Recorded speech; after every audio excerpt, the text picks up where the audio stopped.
Today's blog is going to be a little bit different. I know that a lot of you subscribe to faith. A lot of you do not subscribe to faith. Today's video blog, in order to kind of give you the full scope of its weight, is going to have a very deliberate faith bent to it. So if you're someone who just kind of tolerates faith, which I understand, this may not be one that you want to listen to. I certainly invite you to hang around because I think there's still some great principles in it, but it is going to have a very deliberate faith-filled perspective because it kind of sets the tone for what this vlog is all about. Today I want to also talk predominantly to the unfaithful spouse. If you're a betrayed spouse, this will be a great vlog for you to listen to and maybe take as some encouragement that you could give to your unfaithful spouse. But if you're anything like me, as an unfaithful spouse, when it all came down, I was extremely hopeless. I mean, I hit a point of real ground zero suicidal thoughts, and I was at the height of my effectiveness, if you will, in the ministry, and was traveling and doing lots of things. Samantha and I had worked for 10 years to create this ability to reach and minister to a sea of people. So when my fall became public, you can imagine the fall was horrendous. And I hit a point in my faith where I wasn't running from my faith. I didn't turn my back on my faith. But I believed what many unfaithful spouses believe, and that is that God was done with me. I still was serving God. I still was reading the Bible. In fact, once the dust settled over 24 hours or so, 48 hours, I was reading the Bible for 2 hours a day. I was pursuing God. I didn't dare set foot in any local churches around because a lot of them knew who I was, and that was awkward. So to go to church the week after everything fell apart, I had to drive about an hour away where I didn't know anybody. And deliriousness set in, hopelessness set in.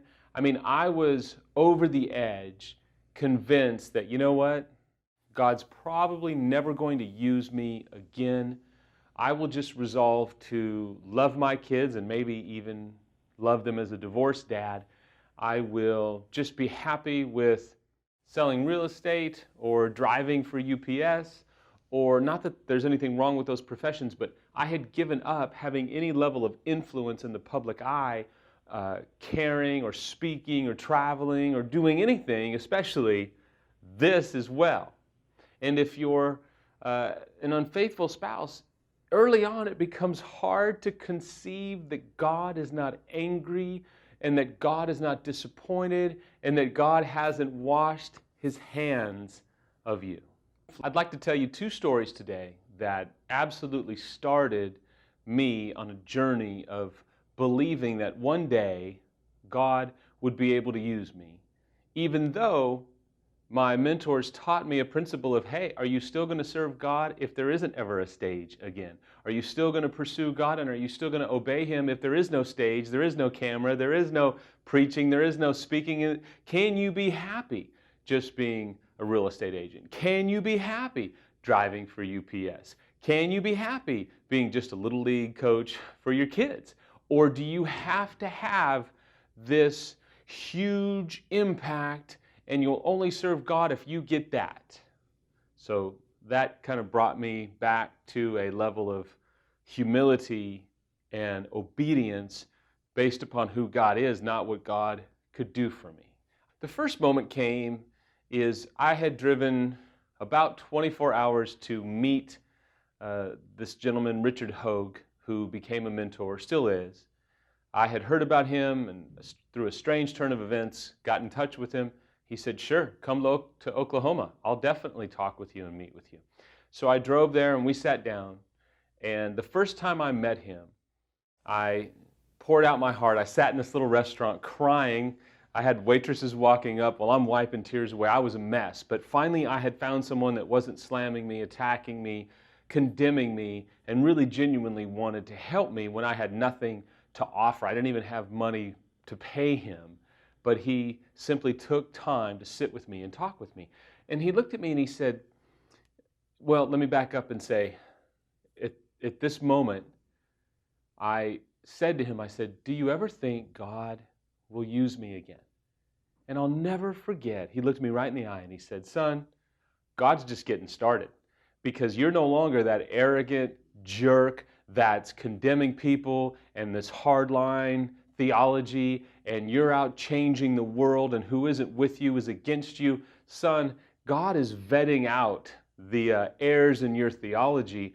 It's my opinion that he's just beginning to use you. Once he starts to do some healing, and once he starts to do some restoration, and as you continue to humble yourself and obey and do what God says to do, God's just getting started, son. Nothing really matters until you're 40 anyway, and nothing really matters till after 40. So don't go thinking that you have spent your ministry calling. Your failure is what is now qualifying you to be able to minister to people that you would have pushed aside to get to the big time person, and you would have pushed them aside to get to the wealthy or the good looking or this or that. Now God is retraining you so that you're going to care about broken people because you know what it's like to be broken. He just took this time to say, listen, God's not done with you.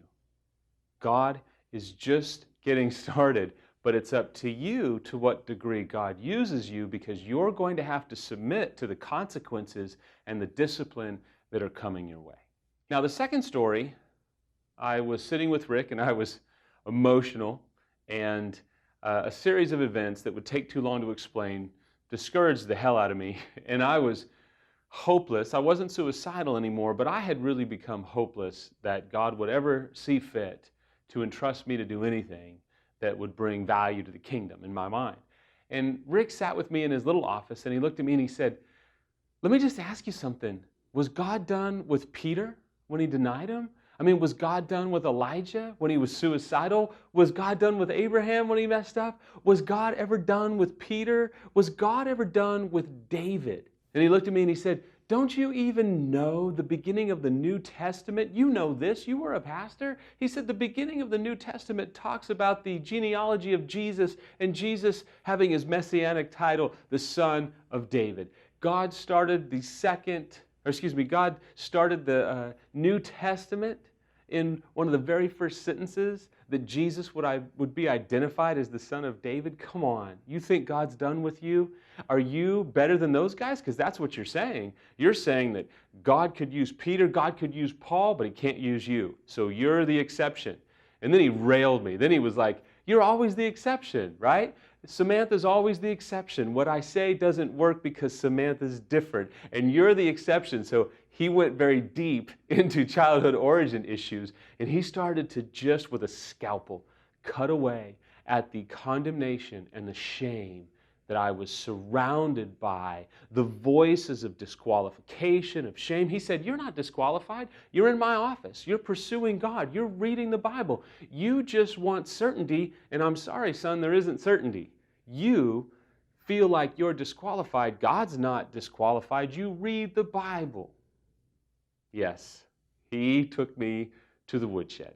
You see, my infidelity was not caused by God. That's a crock. But see, God will take you where you never intended to go to do what you could never do for yourself.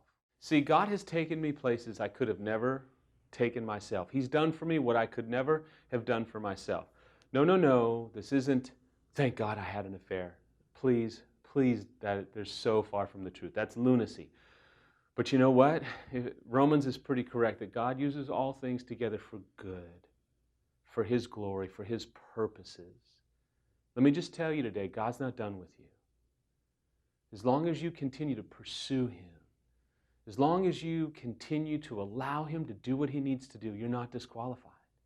Now you can turn your back and you can run and you can say, I don't want it and I'm done. You can disqualify yourself, sure.